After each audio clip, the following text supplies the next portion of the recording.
Tanpa oven, tanpa mixer, cheese stick ini super gampang banget bikinnya ya bun. Cuman digoreng aja, bisa banget ini buat kue lebaran kalian nanti. Kita siapkan bahannya, habis itu dimasukkan ke dalam wadah yang besar, jadiin satu.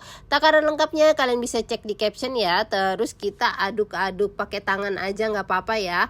Kalau kalian nggak pakai sarung tangan, dicuci yang bersih aja. Terus kalau udah menyatu semuanya, kita ambil adonan, habis itu digilas yang tipis. Yang tipis ya bun, biar nanti hasilnya itu bagus, renyahnya maksimal.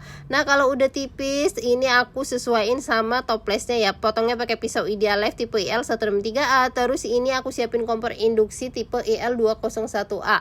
Kompornya ini low watt, tinggal dicolokin aja. Terus gorengnya juga pakai granit set cookware Idealife tipe IL 22B. Kita goreng sampai matang. Kalau udah matang, terus tunggu dingin ya, baru ditoplesin deh. Jadi deh, cheese sticknya super gampang banget kan. Ini tanpa oven, tanpa mixer, bisa jadi kue lebaran nanti. Yuk cobain bikin juga moms di rumah. All cookware di video aku beli di Idealife ya.